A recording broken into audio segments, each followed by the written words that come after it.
Hey, hello, horse players! Happy Arkansas Derby Day. We got an interesting thing going on here. This is gonna be part one of our show, and we're gonna do races 1 through 8,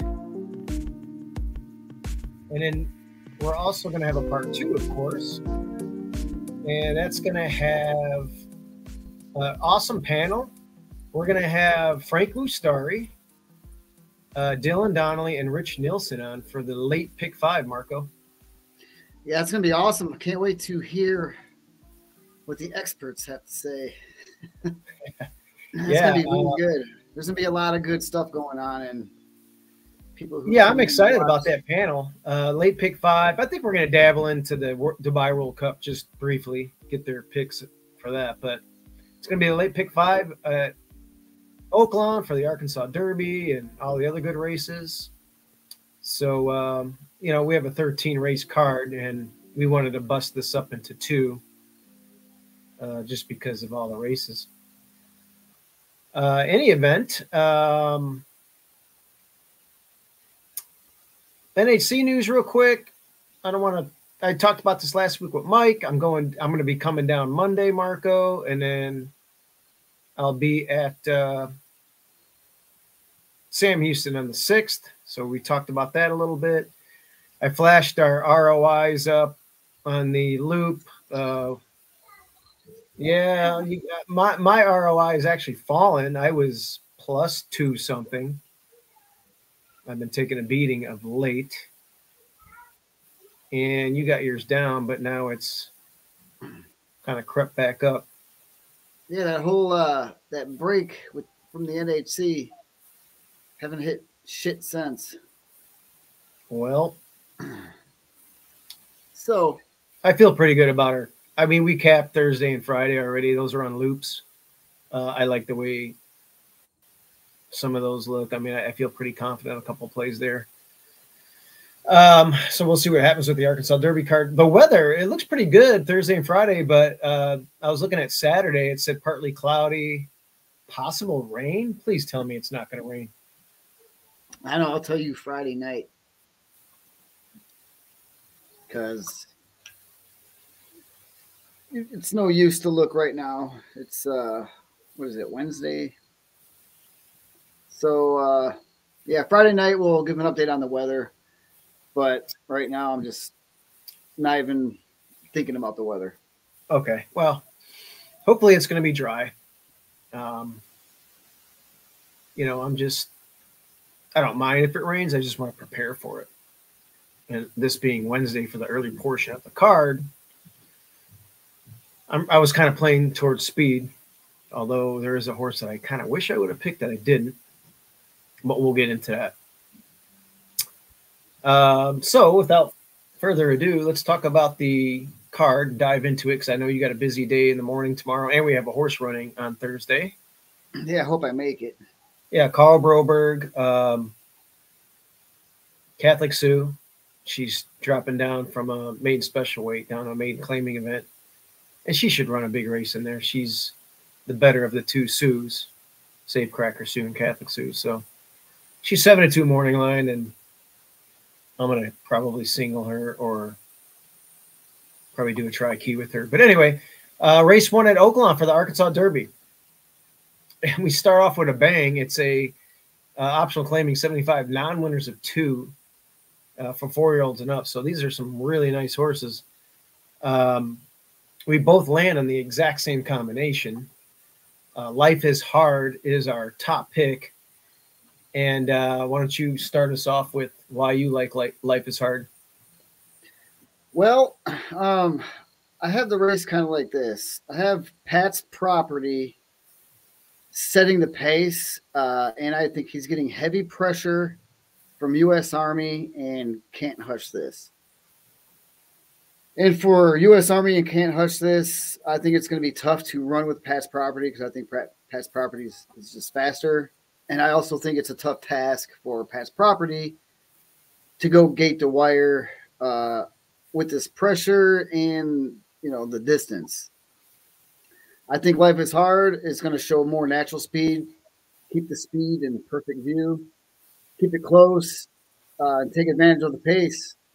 And as far as the closures go, Ethereal Road and Accidental Hero and Escapologist, I think they're just going to have too much to do here because I don't think that the speed is cheap in this race. Yeah. Life is Hard broke from the 10 hole last time. Ran a good race. You know, I think he's going to keep it close. I like the stretch out. But you're right about Pat's Property. Pat's Property is going to. I thought ran just a gutty race two back. Last time that was just a little bit too tough. Silver Prospector is a great stakes winner. This is an easier spot. You know, there is an extra 16th to contend with, and that's why, I was looking at Life is Hard, who has run this distance before and has won at this distance. So let's not forget that. So I like that we're stretching back out, and we usually are in contact. We're going to get first run on, Pat's Property, who I think is going to be setting the pace in here. And I think we're going to run that one down. I think it's going to be 6-4. Yeah, that's that's a nice bet. Ice cold. Yeah, we both had it. Me and Marco, just so everybody knows, we handicap separately. I send Marco my picks. He's already done with his picks. And then we put them on a sheet. So, I don't really talk to him, and he doesn't talk to me before the races. So it's interesting that we come to the same conclusion here. Race 2 is a state bred. It's an Arkansas state bred maiden special weight going 2 turns for 3-year-olds and up. And it's a similar thing here. We both land on the exact same horses, 1, 2. We love Bullsworth on top. And my thinking was Burlsworth. Huh? Burlsworth. Oh, I spelt it wrong. Yeah, you know what? Let me fix that. There's an R in there. Yeah, Burlsworth. That's the name. This is the football player from the Hogs, right? Yeah. Right, that's right. Burlsworth. There it is. So anyway, Burlsworth is first of all, I ran against a really nice horse in the mud last time. It's come back with a couple of good drills, and we're stretching out. We ran against Open Company last time, so now we're in against state breds. And when you're showing a lot of speed fade against Open Company like that, and you're getting with state breds, and you're on the rail like this, and you're stretching out. I mean, I honestly think this is just a wire threat. It's a practical joke out of a Bodemeister, which, by the way, is really bred well for an Arkansas bred. You don't see too many practical joke Archie breds, and you don't see too many Bodemeister broodmares. So for an Arkansas bred, this is one of the nicer ones you're going to see. And you're getting your own company. You're running against Archie breds and you're stretching out. I felt like it was going to wire. What did you say? I see it the same way. It's his third start. Like you said, he's the last out was against Open Companies back versus Arkansas breds. And his debut was a respectable third in that race. And the runner-up in that race was a nice horse, Holland Ice. Yep. He was a next out winner and then a repeat winner and an allowance race with an 81 buyer speed figure in that race. So I think he's ran against the good ones, and there's not a lot of speed in this race at all. So I think he's a very dangerous horse. Yeah, I'm in agreement with you. And, the 5 is Percy Road. Came off of a long layoff on a sloppy track sprinting and had a lot of issues in there. And I think that's one that you might want to take a peek at. Yeah. in this spot as well. If you look at the beginning of that last race, he completely got sandwiched from both sides. So he just he got sandwiched and he just never recovered. So we'll see what he can do this time around. Yep.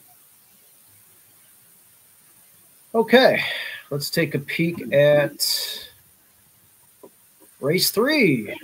We're a little bit different here, kind of like all over the place as opposed to the first 2 races. This is a open maiden special weight 3-year-olds. You know, some of these are nominated to the Triple Crown.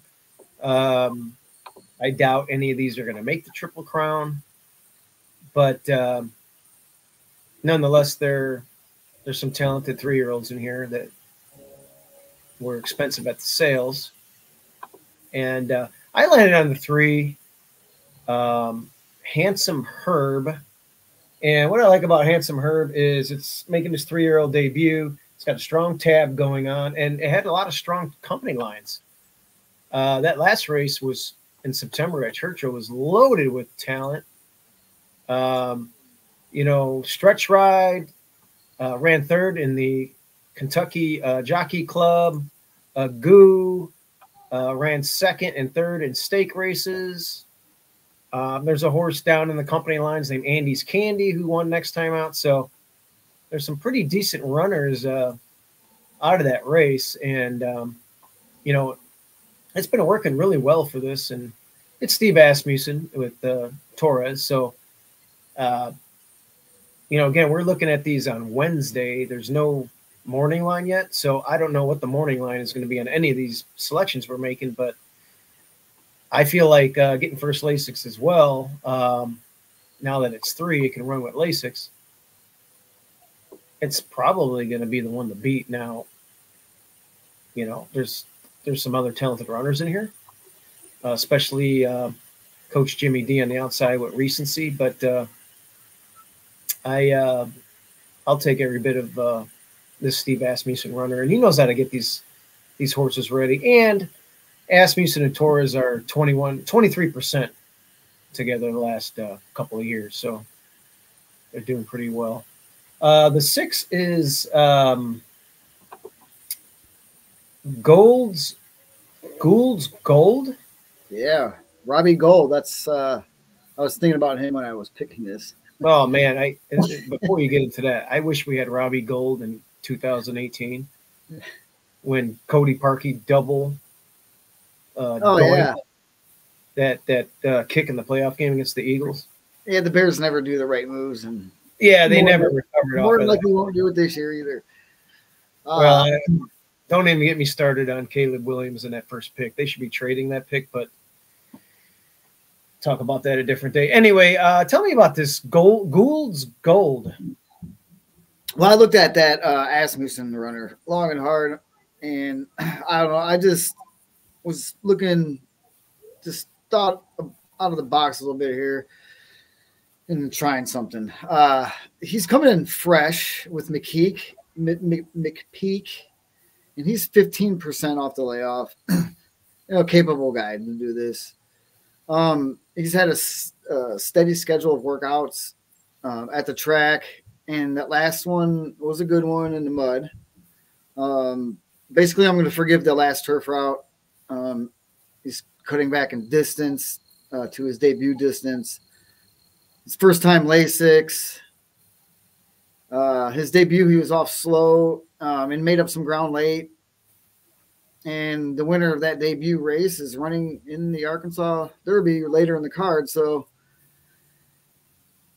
I'm going to give this horse another chance here. Coming in fresh for McPeak. So I think it might be, it can set up for him. There's an Arkansas Derby runner that ran in the debut, you said? Yeah, Informed Patriot. Oh, okay. There it is. Yeah. I would like a better break, just to be not so far back. So that'll help his chances. I mean, he's probably going to be a price, I would imagine. Don't know the odds, but I'm thinking, double digits here. What did you like about Wants and Needs as your backup? That's the first timer here, and I am taking a stab here. Let me get back to the PPs here. It's got some. Well, I got the PPs up, but yeah, it's got some good. Yeah, I like Randy Morris. I like Esquivel, and I like McLean's music is 16% first timers. The horse is working out good, and it's $180,000 purchase. There's nothing really wrong with the horse as far as like, looking at it on paper. If you could bust out first time, he's probably going to be, 20-1. So yeah. Okay. Yeah, my backup was on the outside. Jester Sang, Mac Robertson. I just wanted to give it another crack off of that effort. That wasn't too bad. And it's come back with a really nice drill on March 21st. Yeah. 48 and change. So these are some good runners, man. Like I mentioned, Coach Jimmy D, we don't even have him on our ticket. Second off of a layoff. That one's going to be tough. It's got the highest last buyer speed figure. Yeah, honestly, this race, I wouldn't be surprised if any one of these won. Every single horse in this field has a chance to win this race. Yeah, they're all young. You never know. All of them have a right to move forward. So it's always good to see if something can pop, out of that and do something interesting. All right, race 4 is an $80,000 race here for it's a 75 claiming event, but it's a numbers of 1, 75,000 claiming race, but an $80,000 purse, and it's for looks like 4-year-olds up, and it's a mile. So these are some salty horses. Short stretch at a mile. You landed on the 2, who is Alejandro. Alejandro is one that we know pretty well. He's more of a stretch runner. My top pick was Strava, and I'll talk about Strava a little bit. I love the last race. That was that one race with Payne and Pat's Property. And we love Payne, the Asmussen runner. We've made some good money on that horse, and he's, done some good things and run fast. And that was a really good effort with an 89 buyer speed figure. And, very gutty, loves this distance.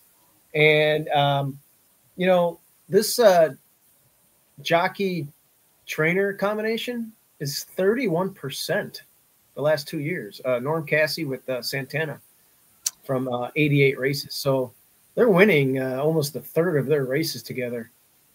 They, damn near missed last time, and I feel like it's going to be ready to pop here. It is in for the tag.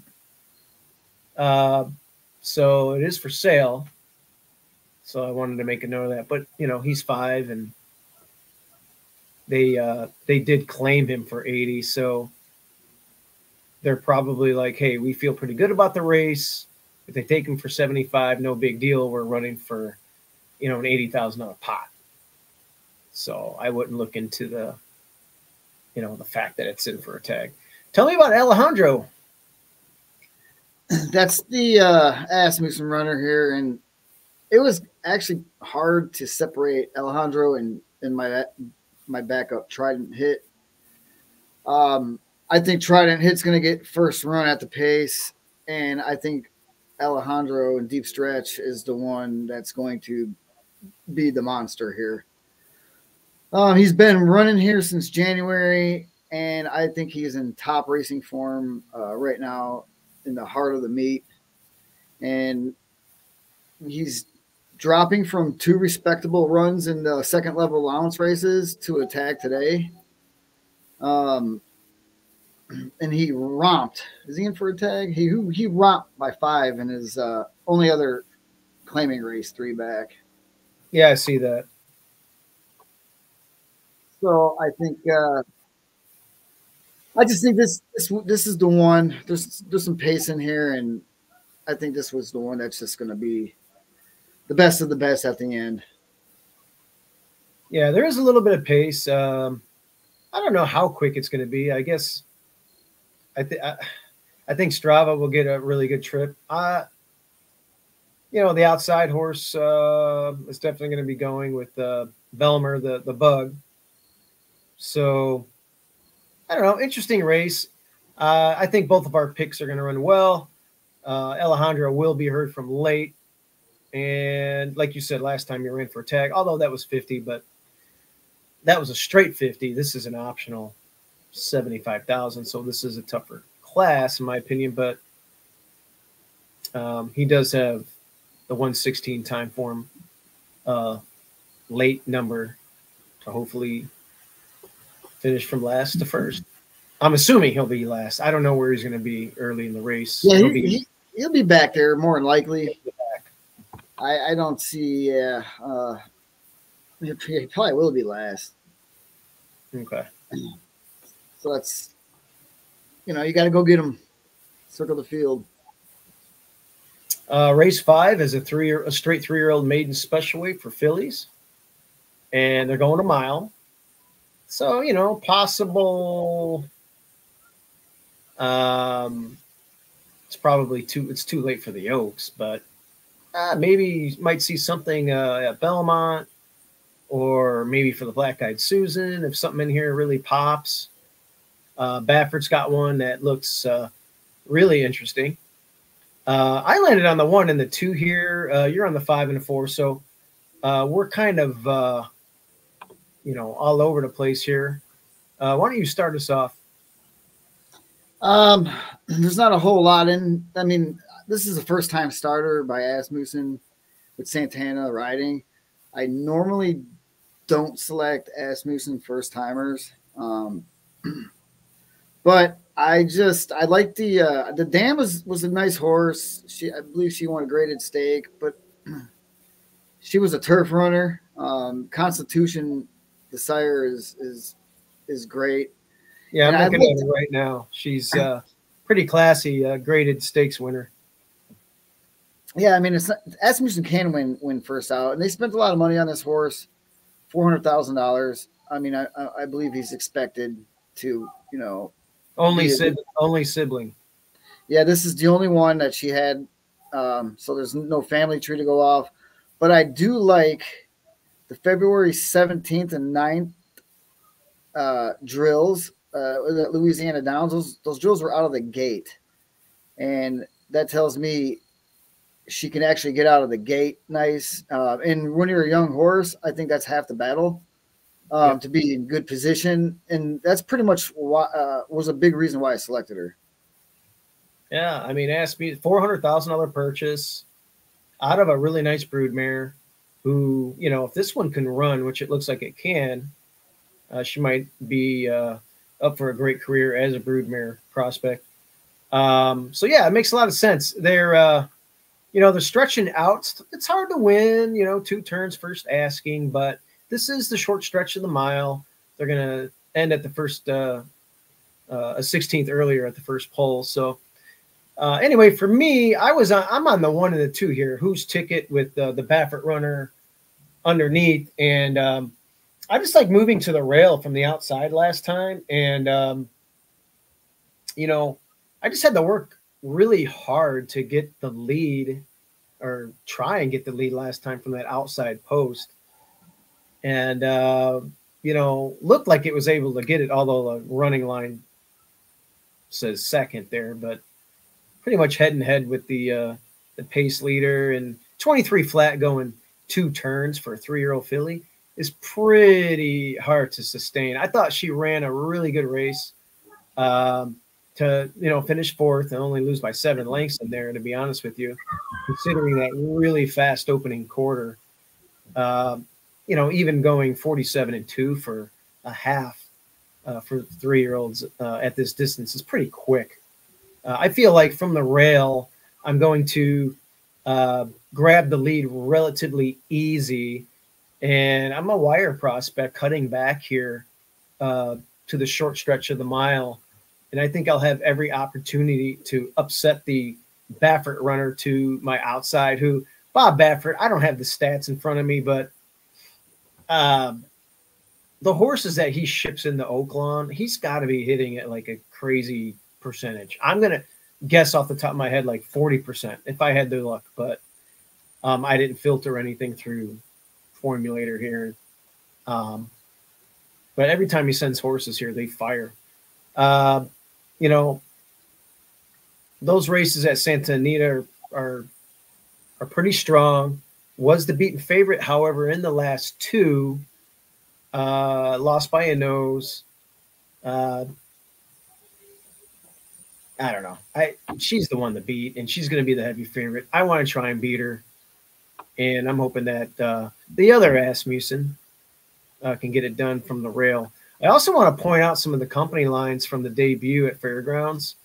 That was a strong sprint race. Impel, if you look at this filly, I really don't know what the deal is, where she's going to be running next. Is she, I didn't even look at the fantasy. Is she in? Let me pull it up real quick. I didn't notice her in the fantasy. No, she's not in the fantasy. That's right. I would have remembered that. So she's not running in the fantasy, which I'm kind of surprised by. I'm not sure where she's running, if she's going to ship out east or go to Keeneland or what, but I would imagine maybe Keeneland. But this is a talented filly from the debut of my top selection, Who's Ticket. So anyway, we'll see what happens. It's going to be an interesting race. Very young fillies, and there's some talented runners in here who I feel will be in stakes. The winner of this race will be in the stake race next time out. More than likely. Yeah. All right, then the next race, race 6, it's $150,000 non-winners of one. That's amazing, 150 grand for any other land. Going 6 furlongs, and we are kind of all over the place here. I landed on the 5, who is, I have to look at the Clear the Air. Oh, this is the one that ran at Turfway. It shipped down here. It was bet a little bit. It was 4-1. This thing ran a huge race. Huntsville's a really nice horse. They crushed the rest of the field. Clear the Air. Got a 94 Beyer speed figure in here. Cathedral Beach won next time out with an 85, and that one got crushed in this race.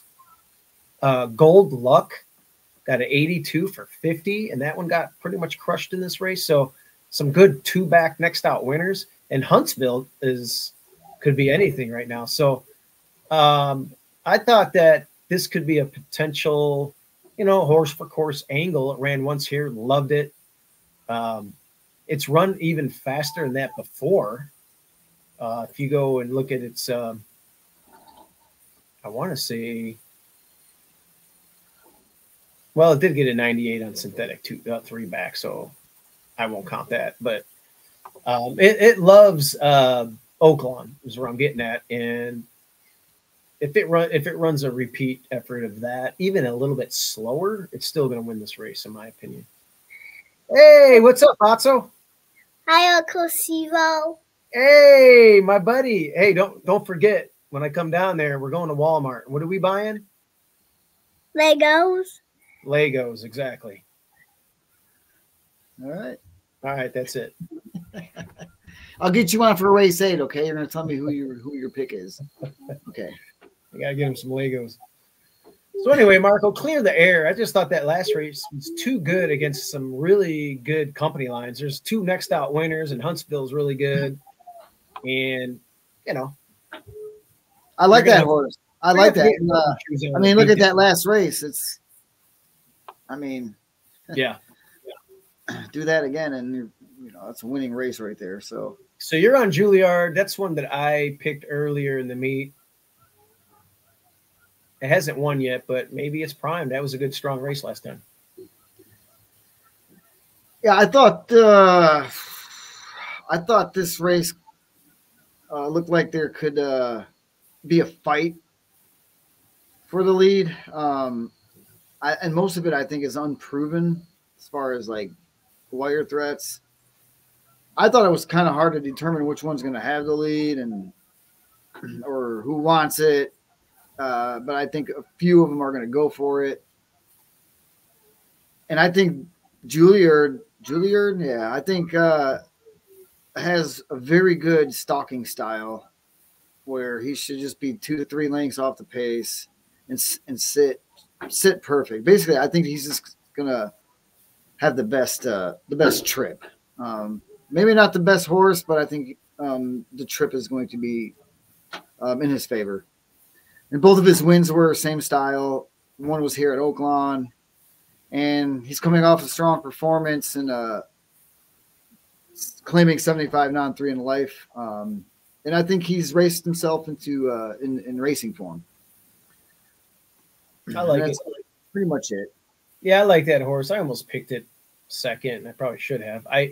I threw Bourbon Bash as my second place finisher just because it runs second all the time. Right? It's got 7 seconds. This horse has $380,000 in earnings with 1 win.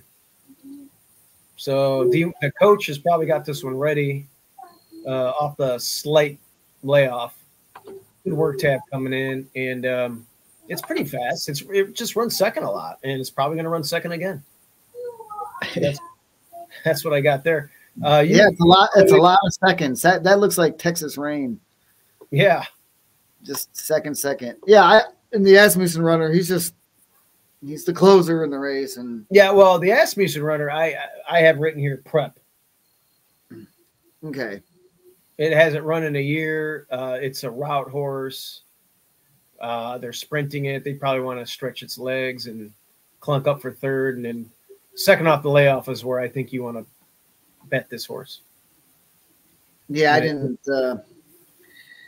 Don't think it could. Yeah, I mean, if it wins, it wins. But I think it'll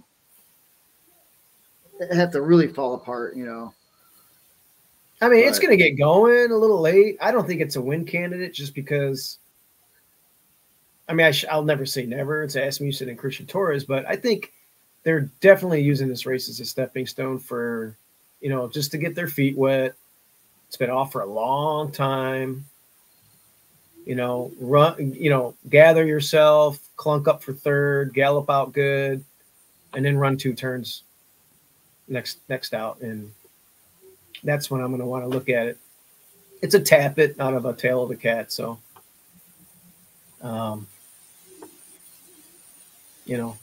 but anyway, yeah. Okay, race 7. It's another maiden race. Maiden special weight, 120 grand, 3-year-olds only. Colts. A couple of these are nominated the Triple Crown. We both like the 4. The 4 is my top pick. Mo El Grande did have a trip note 2 back for me, stumbled badly at the break, toss. And last time it ran in the slop, and it ran against a good runner. This is Uskar, I believe is the name of the horse. And that one ran a really good race that day and got an 82 buyer speed figure. That was the first time starter. Yeah, and it ran a really good race. That was the Oscar Performance horse. Yes, really and now, interestingly, this colt hasn't run with Lasix twice as a 3-year-old because it ran in February and March. It's coming back quick, but they're giving it Lasix now, which 2-year-olds can't run with it. They just decided not to give this one Lasix, but they gave it to it now. Beaten favorite last time because of that. Maybe everybody saw the same trip note I saw, and then, that first time starter just ran, off the screen. Yeah, Yeah, we'll see. We'll see what happens here. I think it's going to be ready with Manny Escobar here, and I want to. I'm hoping it will be a fast strip. And as far as the pace scenario goes, it's stretching out.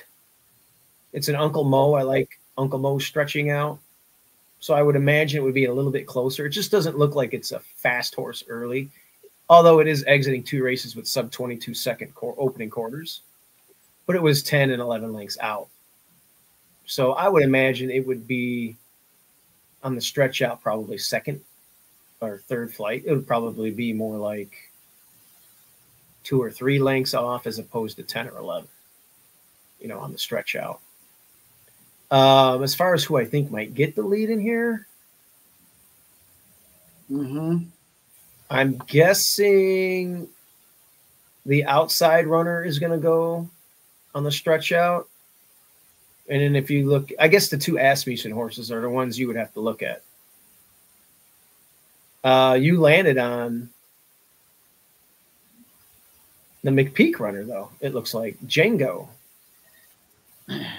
Django. Well, Django brings in some good experience.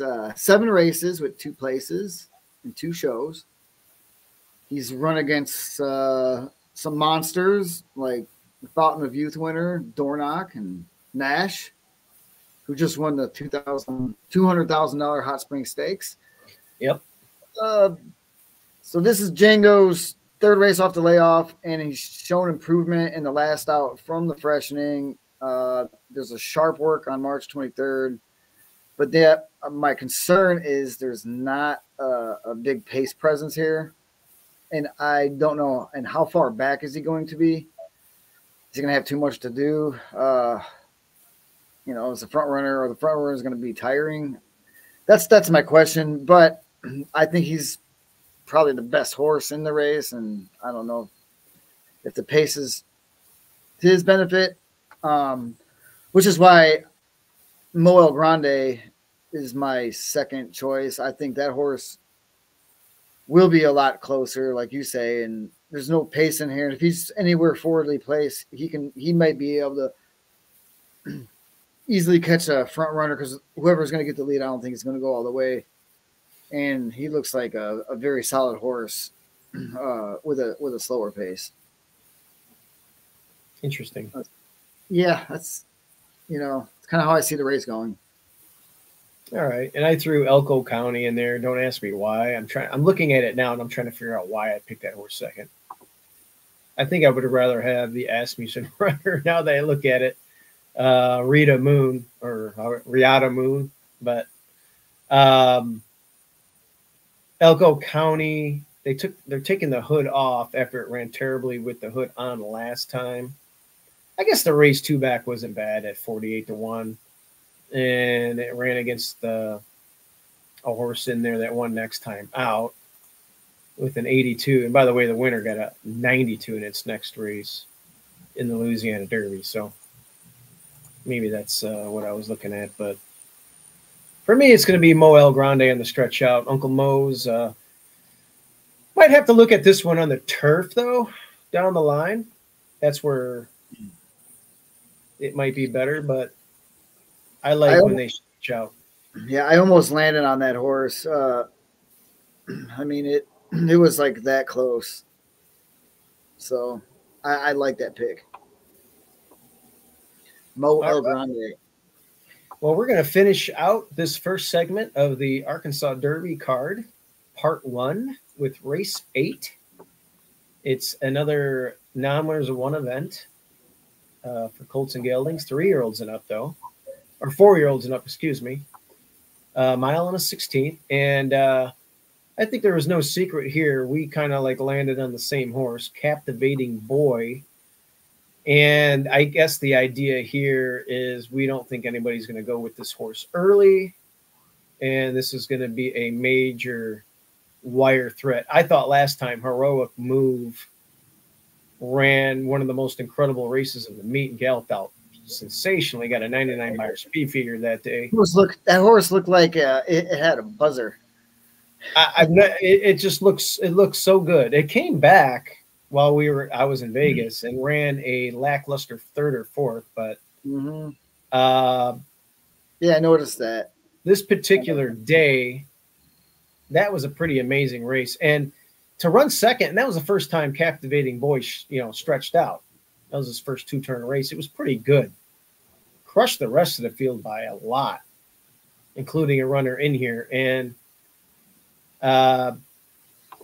Marco, who is going to go with this horse early? Nobody. I don't think anybody's going to go with this horse. And there's other runners that were in here, and he already ran them all. None of them went with him last time. I'm actually maybe Esquivel can slow him down just a tad and still have a comfortable lead. Would it be even better? So he has a little bit more gas. But although, yeah, I don't think there's going to be a horse that jumps over the top like that in this race, because that was pretty. It was just weird how it happened. Yeah. I think the only other possible speed would be the Cipriano Contreras runner with Barbosa the Bug, Nip and Tuck. It's just slower on paper. That was the horse that couldn't keep up last time either. Yeah. So it tried last time and couldn't keep up. Hey, come here. Sit on my lap. Which one do you want? What are you liking this race, Atso? The same one as you. You want the same one as me, but why don't you pick a number? Well, that's the same one I like. The 10. The 10? No, we're not going with the 10. How about? Oh, actually, wait. The 10 is mine. The 5. The 5? Did you say the 5? Yeah. Okay. Oh, you like the 5? He just said it. Well, okay, well, that's the horse we like. So he said the 10 first and then the 5. Well, the 10 is my backup. Let's talk about that. Sun Thunder.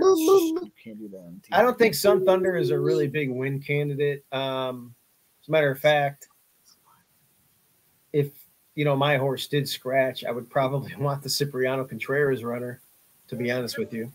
But this is the type of horse that will definitely hit the board, clunk up.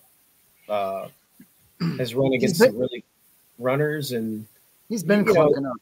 He doesn't like to win. He's got one win, but he's running a lot of big dances as a 3-year-old, and now as a 4-year-old, he's holding his own against Poulterer and Bowlesy, and that last race was good. So, it's he'll run the same way. Pretty much runs the same way. Runs the same race. He'll probably clunk up for second or third. Always. And my backup 10 days later, I'm just going to stay with this horse. I think I picked it every single time it's ran. Yeah. But I'm not putting him on top. He's another one that could clunk in. But it's a consensus. Captivating Boy is going gate to wire. All right. Well, I guess that will conclude the first 8 races. We have a great second part of the video, guys. It's going to be a panel of great horse players. Rich Nielsen, who was nominated to the Hall of Fame. Dylan Donnelly, who finished second and third on the tour. And just a great player, of course. And, of course, Frank Mustari, one of the best cash players you will ever see in the country. So it's going to be interesting to get their take on Oaklawn, because I don't think they play Oaklawn a lot. Dylan dabbles in it once in a while. Frank, I don't think, hardly ever plays it. And Rich, very, very little, if any at all, as well. But we've had Rich on. We've had Dylan on. Dylan gave out a $20,000 trifecta on the first show he was on with us. So, as a matter of fact, it's interesting that I mentioned that. In this race that we just talked about, one of the horses that were added in that day when he was on January 13th ran third. Elusive Target. I pick this horse every single time, I know. and I'm getting off of him now. And did you see what happened to him last time? He lost by a neck. So yeah, I'm like, you know what? I'm getting off. But really, I can't justify picking him here. And he's just got claimed, the new jockey, Pratt. I know that's the thing. You got you go from Chuan to Flavian Pratt, and I'm getting off. Yeah, is that risky, or it looks like it's overmatched on paper in here? I think so too. But you know what? I am going to include it on underneath on a like a $5 trifecta. I'm gonna key our top pick with other runners underneath with Elusive Target. I am not throwing this horse off my trifecta.